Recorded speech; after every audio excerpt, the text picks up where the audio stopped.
What would you do if you knew that understanding just one thing would transform your experience of life? Hi, I'm Steve Dickinson. I'm creator of the reality management coaching process and author of Presenting Multiple Incomes. There's an understanding that will enable you to create a comfortable connection with everyone you meet. The information you need to increase your productivity, well-being, creativity, and financial security. A transformational understanding of the principles behind the human experience. Now, many people think that there is an answer to the difficulties that they experience, but it always seems just outside their current understanding. However, with this little known understanding in mind, your conversations and your experiences will never be the same. This is for people who want to outperform their competition and who are struggling to achieve balance in their life. It's about the three principles of mind, thought, and consciousness.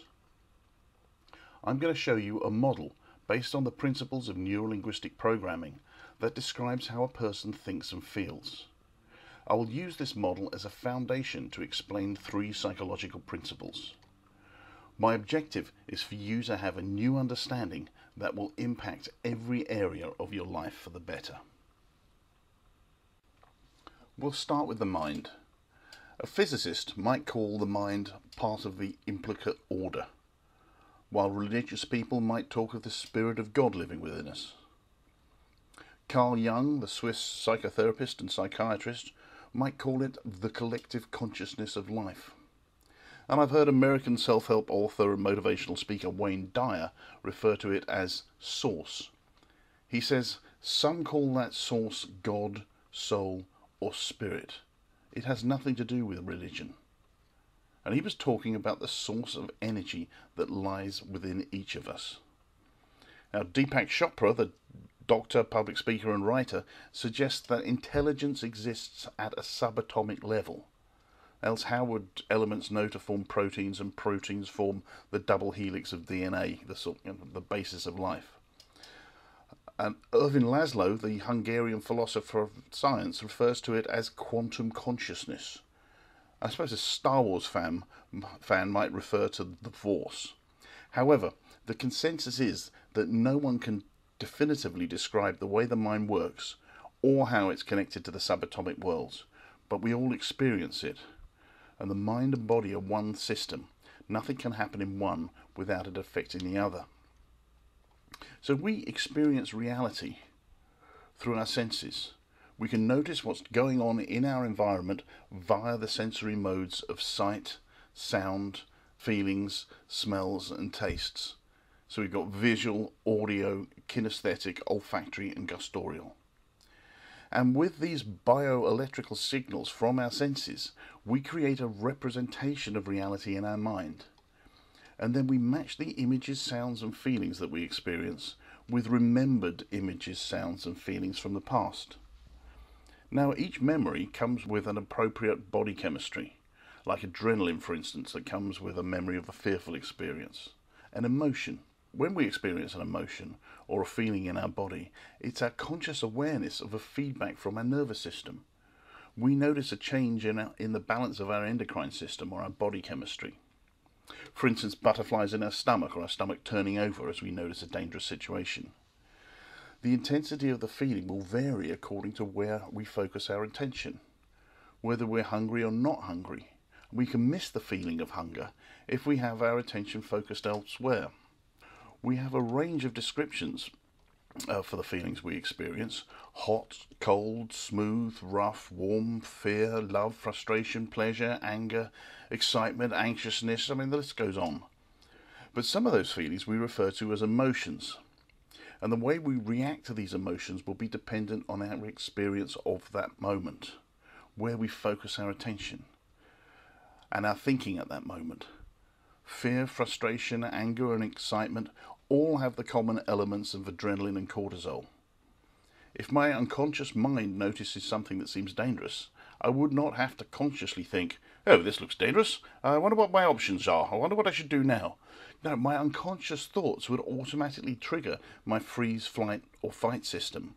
and the feedback from my body as my breathing and heart rate increase while my blood flow alters, I would describe in hindsight as feeling frightened. So with the stimulus, memories and emotions, we will then respond with some kind of behavioural strategy and continue with that strategy until the stimulus changes. So at the appropriate time we will terminate that response and then evaluate what happens. And this evaluation will involve using these new recent memories as stimulus to compare to our older memories. I've got one example that takes us through this process twice. I was in Los Angeles at the beginning of the 1980s, and I'd seen a large snake on the sidewalk outside my friend's house. We'd all gone piling out so we could hear the commotion in the street. Beautiful looking creature. Didn't think too much about it until a couple of days later when I was walking through the Hollywood Hills. We were on a dirt track going up to the top of the hill so we could look down on all the houses with all the swimming pools. And out of the corner of my eye I got a stimulus. And I checked that stimulus with my matrix of memories, and I decided at an unconscious level that it looked very much like a snake. So I had the emotion of fear straight away, and my response was to jump out of the way and cannon into my friend, nearly knocking him over. I terminated that response by looking at what I thought was a snake and realizing it was just a stick. So I then started evaluating what had happened. And, just standing there going, "Oh, I thought it was a snake." Of course, I then got some additional stimulus of my friends laughing at me. Now, for some reason, that brought up a memory from my childhood when I was doing my cycling proficiency tests, when I was learning to take my bicycle out onto the road. So I must have been about 8 or 9. And I did something wrong and the whole class laughed at me. And that brought back an emotion at the time when I was out in the Hollywood Hills. That brought that childlike emotion back of embarrassment and anxiety. And my response was to go quiet and withdrawn for a little while as I just thought about this. And I suppose you could say I was sulking a bit. But eventually I stopped thinking about that. I got caught up in the conversation. I terminated that response, and there was very little evaluation at all. So you can see from the stimulus of seeing something out of the corner of my eye to matching it up with the memory, thinking it was a snake, having that emotion of fear, responding by jumping out of the way. When I realized the stick wasn't chasing me, I terminated that behavior and I evaluated it. And then I went, because my friends were laughing at me, I went through that whole process again, remembering an occasion once before when someone laughed at me. This whole process exists in our mind and is made entirely of thought. Now, when I talk about thought, I'm referring to all the processes going on inside the mind, conscious and unconscious thought, and the unconscious processes like maintaining blood sugar levels, body temperature, and adjusting hormone levels, which of course we don't actually become aware of until after it has happened. So with this thought-driven response, we will continue to respond until the stimulus, memory or emotion has gone. And there is a process to describe how we know when to terminate our response. Many practitioners use the TOTE behavioural model to describe this part of the process. Now, TOTE was formulated in Plans and the Structure of Behaviour, published in 1960 by George Miller, and is a basic operation of a computer program. TOTE stands for Test, Operate, Test, Exit. The first test is the trigger, the initial trigger that starts our behavioural strategy. Operate, this is the process by which we gather information to help us carry out our strategy. An additional test, where we can compare the current situation to the required situation. And the exit, has our strategy reached the desired outcome? If not, loop round to operate again. If so, exit the strategy. So, for instance, a strategy for running a race would be the initial test, the trigger. I heard the starting gun, start running. So, operate, keep running. And then test. Have I reached the finish line yet? No? We'll go back to operation, keep running. If yes, go to the exit, and the exit being stop running. This then might be followed by a celebration strategy. The trigger, I've won, let's start celebrating. So let's look at that process in a little more detail. The sensory information we receive goes to two different sections of the brain. The first is the conscious information on which we are concentrating. Before the Tote book, cognitive psychologist George Miller published a paper in the Psychological Review entitled "The Magic Number 7 plus or minus 2, Some Limits to Our Capacity for Processing Information." And he basically explained that we can hold between 5 and 9 chunks of information in our conscious mind at any one time. So we focus our attention on the things that are important to our survival, to our career, to our relationship, or anything that's important to us. It's like having a cinema in our mind, and we are the director, cameraman, and sound operator. Now, our unconscious mind also monitors all our senses for anything that matches up with memories that might not be in the full technicolor, but are really important to our survival. Our unconscious thoughts are referenced against indistinct memories with associated feelings. So our unconscious mind focuses the attention of our conscious mind, just like it did with me drawing attention to the snake stroke stick thing. Conscious thoughts are also referenced against memories, and because we have language, we can then create meaning. We can reference happy memories or sad memories and decide what it means to us. What does it mean about us? What does it mean about other people? What does it mean about their intention? What does it mean about our power in the world? What does it mean about time? About what we've done in the past? What we're going to have to do in the future? What does it mean about what we've got to do right now? Now, our thoughts can bring back happy memories, but they can also bring back bad memories. A trauma as a child will leave a lasting imprint of an emotionally charged moment. The memory may fade or be suppressed, but the event will shape the way we interpret future events. As these traumatic situations occur, we imprint the experiences into our memory. They're what we learn most from, but try not to remember. We try not to remember the actual event because they were so traumatic, too traumatic to replay in our minds. So maybe we feel that we may have failed in some way. And the decisions we make at that time of trauma, based on an assumption of failure, help us to develop our model of reality. With an upset, poor quality of thought, we create meaning about an experience and then adjust our body chemistry accordingly. Now, during the evaluation process, the filtered sensory recent conscious memories are referenced against memories from the past. They act as a stimulus to compare to older memories. So this is the conscious mind focusing the attention of the unconscious mind.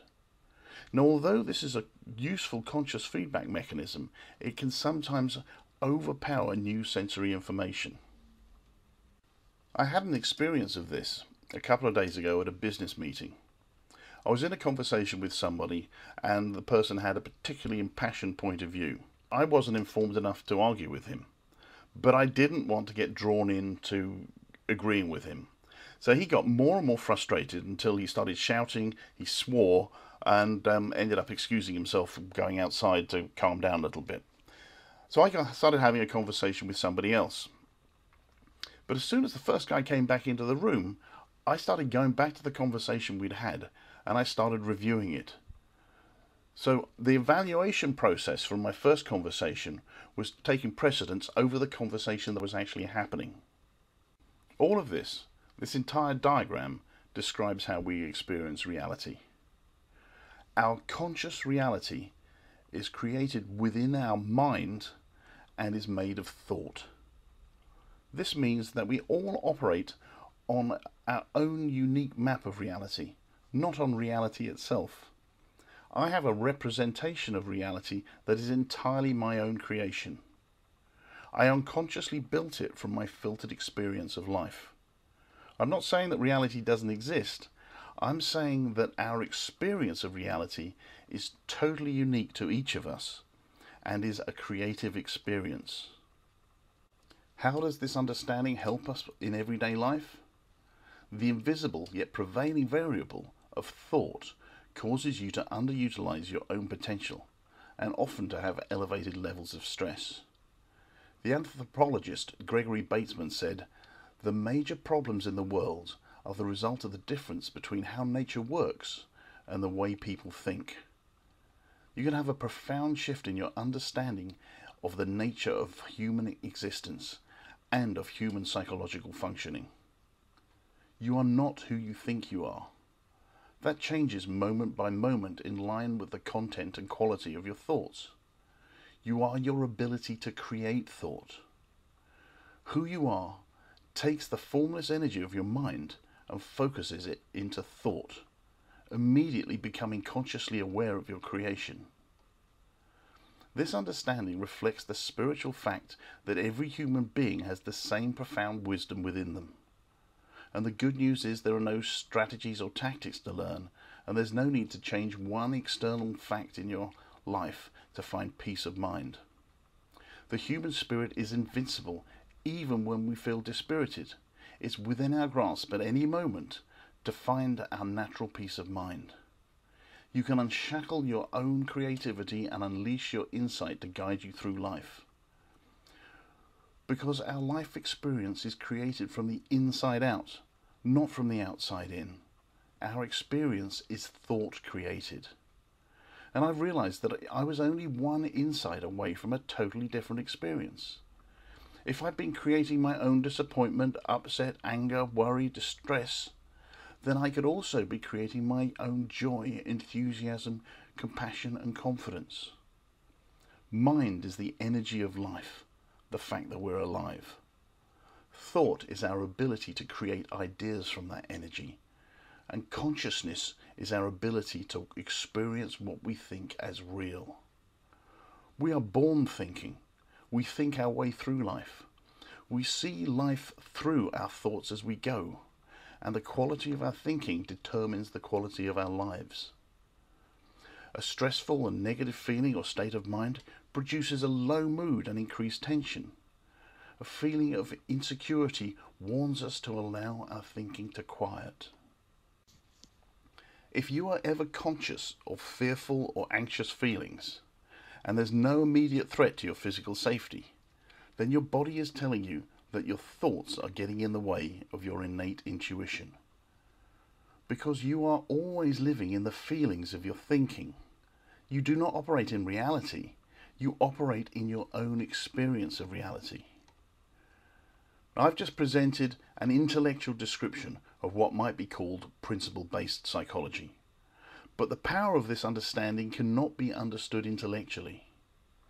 When you experience a moment of clarity in what would normally be a stressful situation, that is when you have access to your innate wisdom, creativity and intuition.